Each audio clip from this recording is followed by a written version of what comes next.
to Adventure Aquarium. How you guys doing today? Good. All right, we're going to get started our penguin feed in just a minute. My name is Kate. I'm one of the biologists here at the aquarium, so I'll be talking to you guys today during our feed. If you have any questions, feel free to ask. I'll be happy to answer them for you. Joining us out on deck is our feeder, Mary. Why don't you guys say hi to Mary? Hi, people. All right. And for those of you who can see, sitting right inside the doorway is our recorder. Her name is Michelle. Why don't you guys give a shout out to Michelle as well? Hi, Michelle. She's just as important, I promise. She's got a very important job because we have 23 African black-footed penguins here at Adventure Aquarium. And what do you think we're doing right now? Feeding them? Yeah, wow. It's not a trick question, guys. Yeah, it's definitely feeding our penguins. And our penguins are super excited to be eating their lunch. We do feed them 3 times a day, so breakfast, lunch, and dinner every single day here at the aquarium. Whereas the sharks only get fed 3 times a week. So penguins eat lots and lots of food. What do you guys think? I just said it. What do you guys think we are feeding them?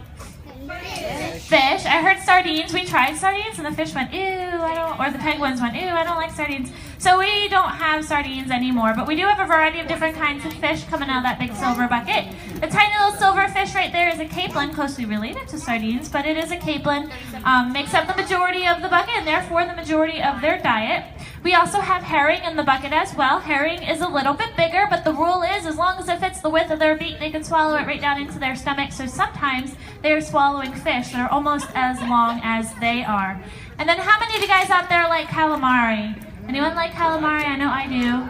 All right, well, our penguins really like it too, but we don't deep fry it and serve it with marinara sauce for these guys. They get their squid nice and raw. Do we have any squid in the bucket? We do.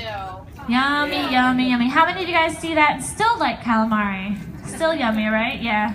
All right, so our penguins really like it. So we do have a variety of different kinds of things to eat in that bucket as well. Now, you guys might have noticed Mary was shoving a little pill into one of our capelin.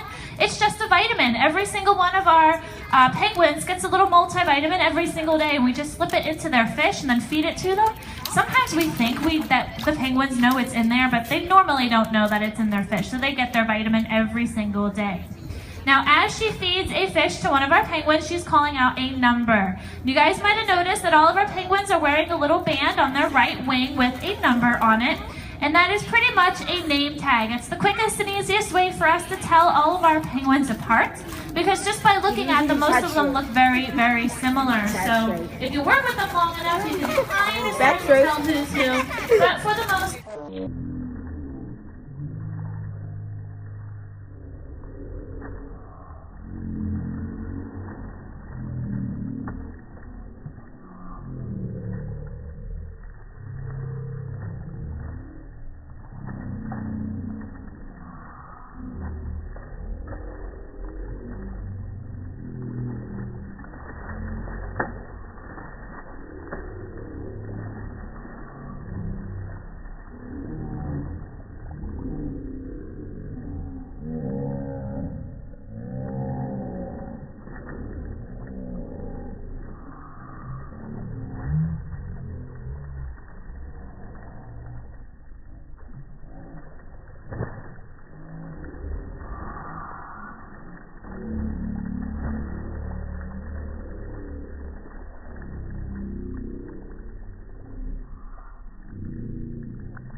Actually by putting it on a band, but they do have names as well. We do try to get a little bit cute with their names, so let's see who the bath time culprit was. Yes, that was Pumpkin. Pumpkin has a brother out here. His name is Patch, so there's Pumpkin and Patch, if you guys think that's cute, right? They were born last October. They just turned 1 this October, so this is Patch. Hi, honey. So that's his brother, Pumpkin and Patch, so they're 1 year old. We also have 2 other juveniles. There's Saba. He's fighting for a fish right there at the bucket. And his brother is Cornelius.